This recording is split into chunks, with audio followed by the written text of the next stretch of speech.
Let's bring in Andrew Krammer from the Star Tribune. Just jetted back in from Detroit. Had a better performance than a lot of the Vikings. Good stuff written on StarTribune.com and in your Star Tribune newspaper. Andrew, how are you? Doing well, tired, but feeling better than the Vikings after that 31-9 loss. That was what a time to have your worst game of the year.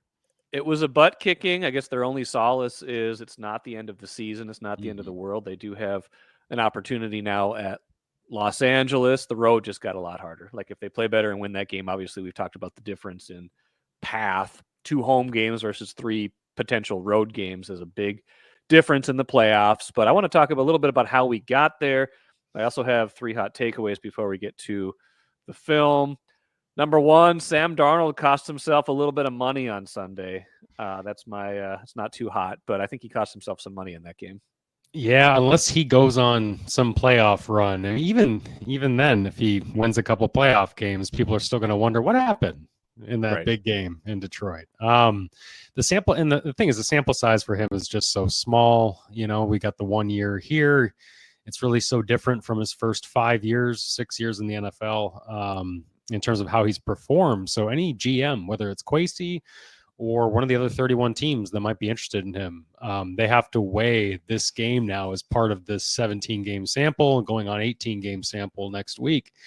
And it's going to factor in. This was the biggest game of the year. This was a tough environment, a road environment, a hostile environment, one that teams are going to want to see quarterbacks win in, especially if you pay them 40, 50. Could command 50 plus million if he were to get a big full long-term deal the way we all thought he might. But the reason Daniel Jones gets paid the way he does is he goes on the road and he wins at US Bank. And we can explain all the reasons why. It was because of their fired defensive coordinator, but he did it. And that's why he got paid. And Darnold, I think, needs to do, just my conjecture, I think he needs to do something like that, win a game now in Los Angeles, potentially another, to kind of get back to where it felt that he was in terms of his value. Well, yeah, I mean, it's kind of at the point where you forget that he, even though he's in his 7th year, like he's not been in these moments very much. He's certainly played in pressure because anytime you're a number 3 overall pick in New York, there's that pressure. But it's not like the pressure of the individual game where, you know, it's playoffs or it's win and you're the 1 seed, lose and you're the 5 seed. He's just not been in those moments. And I don't know if that was it, but he missed some throws in that game that he usually makes. I know he was under duress, and we'll get to that in a little bit, the protection breakdowns, things like that, but he just flat out missed some throws when he had time to throw in that game.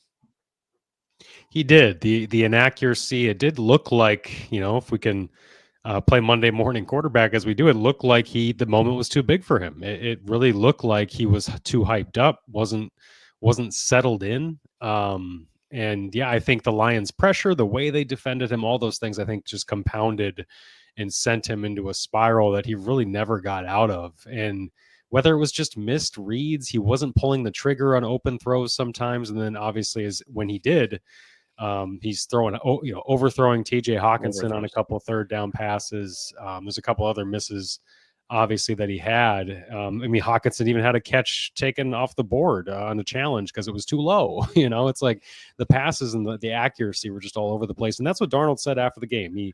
He's kept going back to that. People wanted to keep bringing up other things. Darnold kept saying, I just need to be better with my location, my accuracy. He did explain briefly that in the red zone, some of the accuracy issues, he said, I felt like I wasn't setting my feet. I was maybe looking to escape or backpedal, and you can read between the lines. It might have been because of the pressure he was facing. So I think it just all kind of compounded on him. Hot takeaway number 2, biggest off-season investment will be in the interior of the offensive line.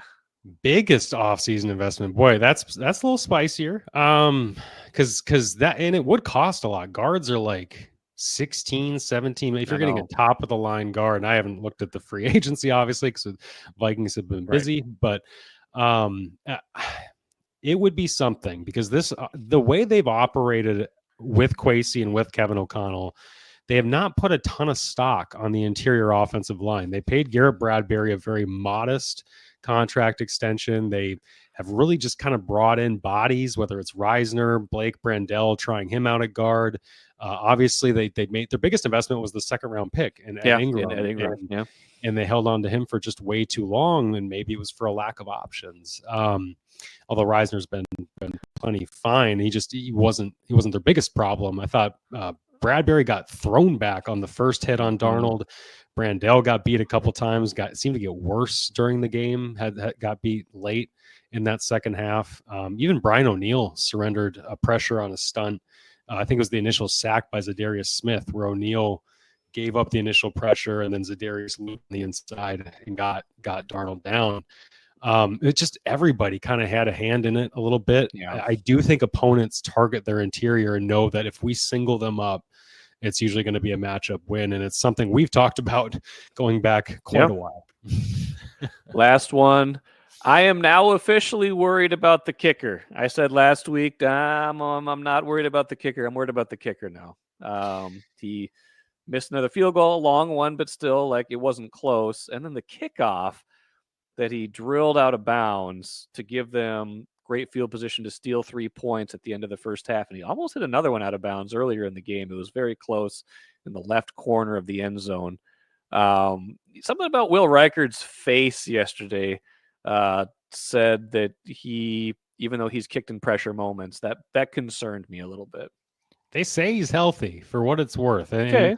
The injury, it was a right quad injury, one that he had sustained in 2019 at Alabama. It was a while ago, but it was such a serious injury that when he suffered a similar strain, which he had told me was in a different part of the muscle, so he said it didn't concern him too much. However, he was so concerned while he was on injured reserve that he consulted with, in the Vikings training staff, consulted with members of the Houston Texans and their kicker who had gone through a similar injury, and it was at Will's behest because he wanted some advice from someone who had been there because he didn't want to re-injure that thing. Like, point is, there's legitimate concern from Will about that leg, about recovering slowly to make sure it was okay.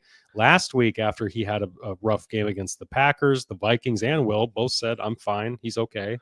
But today or last night, you mentioned that the kickoffs, even the first field goal snuck in, obviously misses the first one from 51 yards.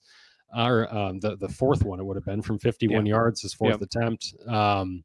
So he just has not been, obviously, the guy who made 35 straight kicks to begin his NFL career. And this is not the time to be going through your growing pains as an NFL rookie. So I don't know if it was the moment. I don't know if it was the leg, because this has now been over 2 different settings, at US Bank and at Ford Field. But all of these misses have come since he strained that right leg, because he didn't miss a kick until that was it the Colts game when that injury first popped up.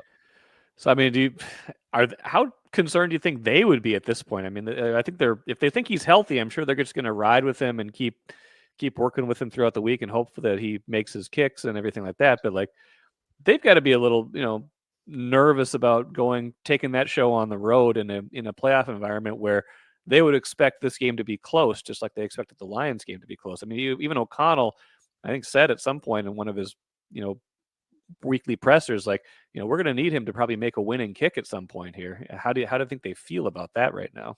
Yeah, well, if O'Connell goes about it the same way he does Sam Darnold, which was to continue to arm him and empower him, and you know what, Sam, it doesn't matter, it's not your day. I want you to throw 41 times in this game. If he does that, Will's going to keep getting trotted out there to kick. He's not going to do the Mike Zimmer, we're going for 2 to send him a message. Right. Kind of thing. However, I guess I'd say that the situations, the playoffs and all that, lends itself to being more aggressive, lends itself to 4th down tries, as we saw on Sunday night, meaning that they're going to turn to him at least a little less. They're not going to be settling for 3 so often, but these games are close. I expect Monday nights in Los Angeles to be close. And they're going to need him to not miss these kinds of kicks. It didn't matter on Sunday because you got beat so badly, but I do not think the Rams are going to be that kind of a powerhouse. No, and still, like the kickoff that he botched, that gave that helped them get 3 points. Even if he was huge, even if he kicks it through the end zone and they have the ball at the 30, there's a chance they get into field goal range there because they had timeouts, stuff like that. But that was big. And then we forget, like, when he missed that field goal, if he makes that at 17-12 and they're kicking off, like, that's still that was a momentum play, even if you can't expect a kicker to make 100% of those. That was a momentum play where the game was definitely still in the balance. If he makes the kick, they get a stop, and then obviously they don't. If he misses the kick, they go down and get a touchdown. Next thing you know, it's 24-9, and they're on their way. So those were momentum plays, certainly in that game. That has to be concerning. But Drew, appreciate it as always. Go get some rest, and we'll talk to you soon. Sounds good, Mike. Thanks.